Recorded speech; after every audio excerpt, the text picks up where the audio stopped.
Hello and welcome to this video on indicators of growth. So this video is in our series on globalization, and what we're going to be looking at in this video is how or the indicators a business might look at to better understand the performance of an economy. And there are 5 that we're going to look at, 2 to do with GDP, and then literacy, health, and HDI. So let's start off with GDP, which stands for Gross Domestic Product. And this is the market value of all final goods and services produced within a country in a year. And economists will use the concept of GDP to measure the size of an economy and whether more or less is being produced. And businesses will maybe look at this and say, right, is the economy growing? Is more being produced? Is the economy getting wealthier? Or actually, is there being less being produced? Is the economy getting poorer? And maybe use that to inform their strategy. This figure is normally estimated by governments. Okay, our second indicator of growth is GDP per capita.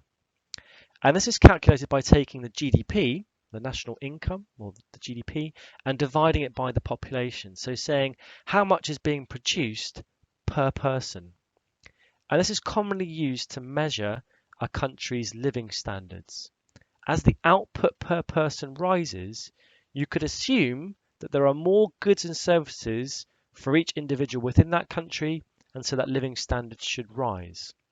So economists might prefer this measure of economic performance and economic growth as it's per person and takes into account changes in population size that GDP by itself doesn't.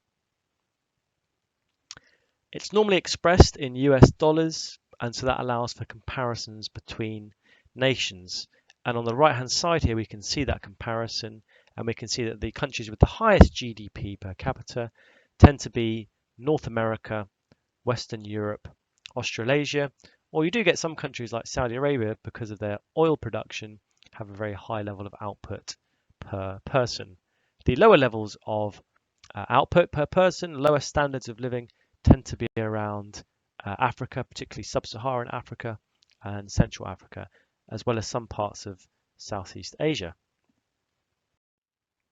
The third measure of economic performance we're going to need to be aware of that a business might take into consideration is literacy rates.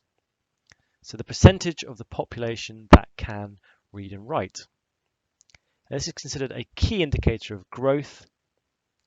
Investment in human capital raises the average level of literacy in an economy, and businesses might benefit from higher literacy, both through a more skilled workforce to produce their products, but also if they're more literate, then the population probably earn more and therefore become better potential customers. Again, on the right hand side here, we have some comparisons of literacy rates around the world. And again, the trend, the correlation of the trend between GDP per capita and literacy is fairly strong. Again, North America, Europe tend to have the highest literacy rates, and then sub-Saharan Africa, Central Africa tend to have the lowest. The fourth measure that businesses might consider is the health of the countries. As a healthy labour force is likely to be more productive and therefore less days off work, less health-related issues for the workforce. Again, child health will affect the literacy rates, and that will in turn affect the supply and the quality of workers to deliver future growth. Poor health disproportionately affects poor people, as normally they rely more on their physical attributes to earn money, which is particularly true of people in less developed countries. One way we might consider the quality of health within a country is to look at life expectancy. And again, on the right hand side, we have a comparison between male and females of life expectancy. Again, the highest countries up here and the lowest countries down here. The last indicator of economic performance we need to be aware of is what's known as HDI, which stands for the Human Development Index. And this was created in 1990 to monitor the performance of economies and is broken down into a number of different categories that are trying to measure the achievement of people rather than just income and GDP. So it looks at 3 criteria. First of all, life expectancy at birth. Secondly, the number of years of schooling. And then lastly, the gross national income per person. So what is the income per person? What is the quality of the education? And what is the quality of the health? That's what they're trying to get out through these 3 measures. They're equally weighted, and an average is taken and an index is created. The countries can then be ranked from best to worst. The top mark is 1 and the bottom is 0. It doesn't take into account things like poverty or any other measures of deprivation, so it's not a complete answer, but it does give us a good idea of how developed an economy is. If we look at the rankings from around the world, so a green colour here indicates a high score, nearly 1. A very red colour indicates a low score, nearly 0.2. We can see the most developed countries, again, North America, Western Europe, and Australasia, and Japan.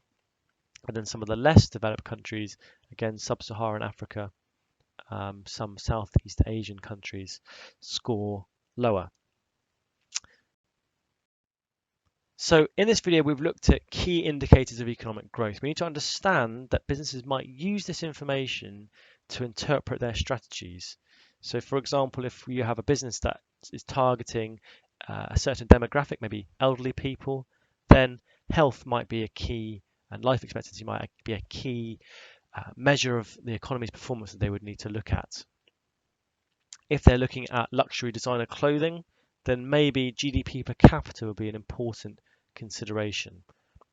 However, if they're considering where to base their location and they want to manufacture things at the lowest cost they can, they might look at potentially a combination of low GDP per capita but reasonable literacy in order to get a cheap but effective workforce.